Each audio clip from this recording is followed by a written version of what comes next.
In this video, we're going to continue talking about regression and residuals.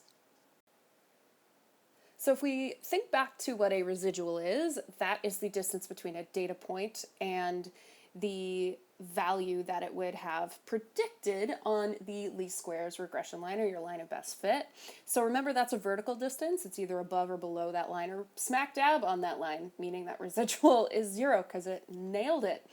So a residual plot actually takes a scatter plot and it displays the residuals, hence residual plot. So let's take a look at an example and make some sense of this. So let's say I have this scatter plot which displays the relationship between the fertility rate and the average income for a sample of countries.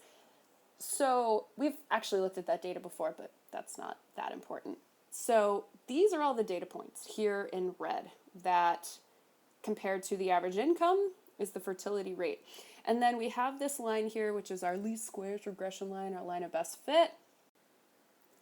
And then if we transformed this graph into its residual plot, what you do is you take the x-axis, or your explanatory variable, and you keep that the same. So we'd keep average income from 0 to 160K, keep that here.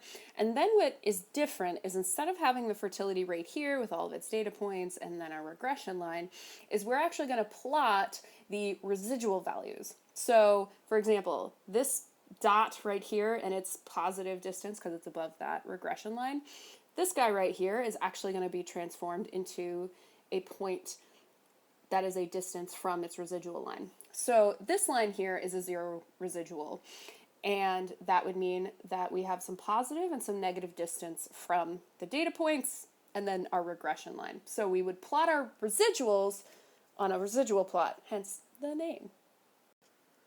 So a couple of probably pretty obvious things about it is that anything that is above our regression line is going to be a positive residual, and anything below is going to be a negative residual, because positive distance goes up, negative distance goes down on our y-axis.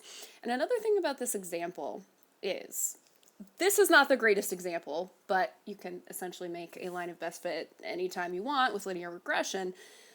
This, I wouldn't use a line of best fit for, because this is more curved and I don't really see a straight line going through it. So this residual plot, while you can definitely draw one, because why not, it's not going to be the best fit for this type of data.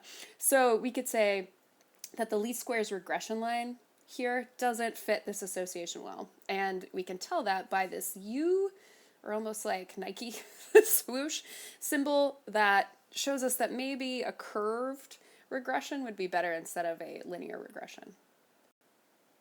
So now you may be asking, all right, that's a bad example. What does a good example look like? Well, remember that information about used Ford F-150s from our last video?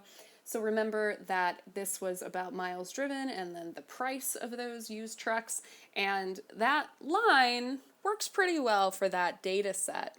And so when we create a residual plot, we've got our residual line 0, and really the only point that got really close is that one. Not that that is what we're really looking at.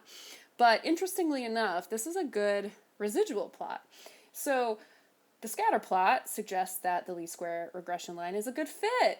We know that. There's no leftover curved pattern like there was in that last one. And the residuals look randomly scattered around the residual line. And that actually is a good thing. So to sum up those two examples, how to interpret a residual plot. So when you want to figure out if your regression model, linear or otherwise, is appropriate, you would graph a residual plot. We'll show you how to do that on your calculator later in this video. So what you would be looking for in a residual plot if your regression model is appropriate.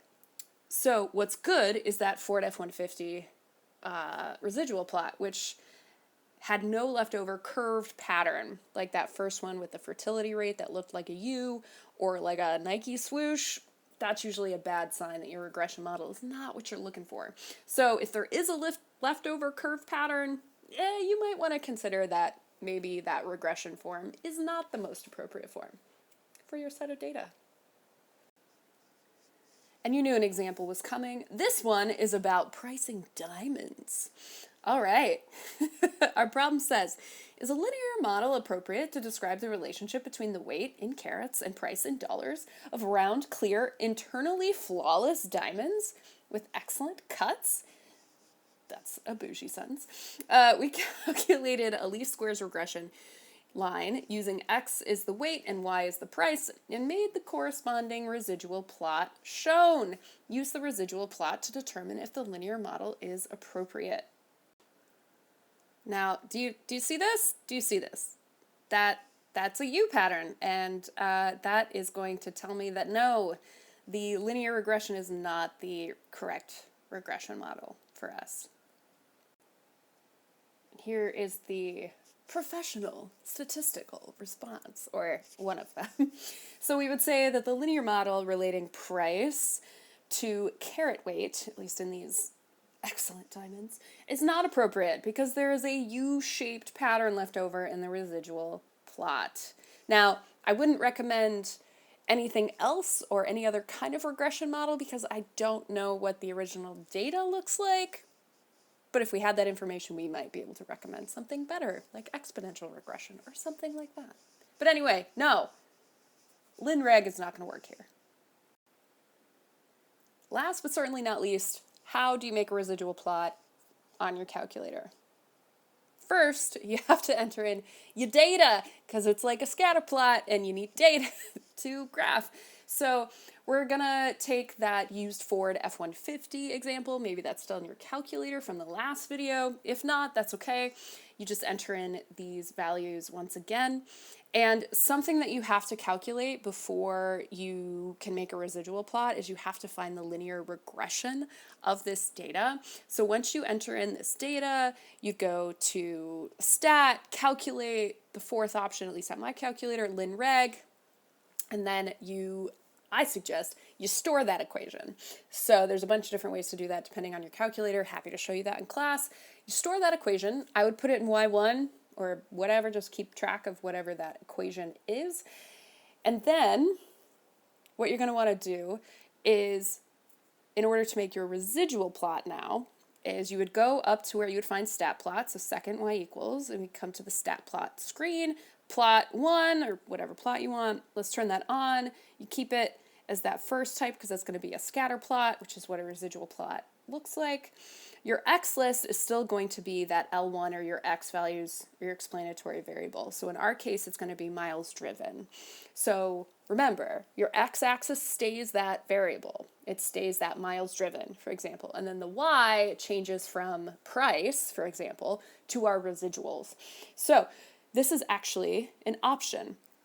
And in order to change this list, you hover over it and you go second stat.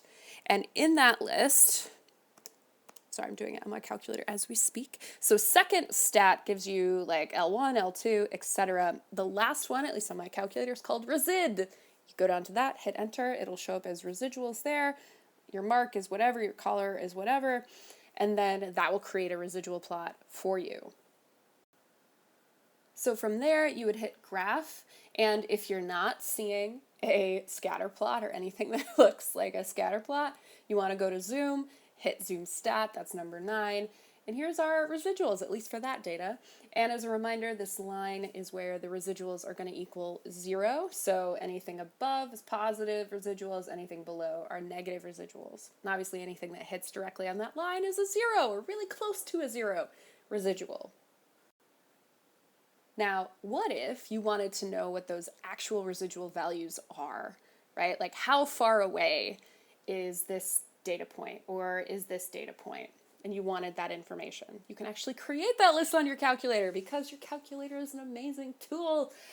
So what you would do is you would go into where you would edit your lists. So that would be stat, edit, and if you've got your lists in L1 and L2, for example, so miles and then the cost, if you hover over L3, if you page all the way over and up to L3, if you go to second stat, where you got your residual list, if you page all the way down to number 7 and you hit enter, it's gonna actually populate this L3 or whatever you chose it to be, whatever list, it's gonna populate it with those residuals. So the residual for this data point is negative 4,700. So if you actually wanted those data points, you can actually find them. Oh, it's a beautiful thing. And that's gonna do it for this video. So enjoy residual plotting, and thanks for watching.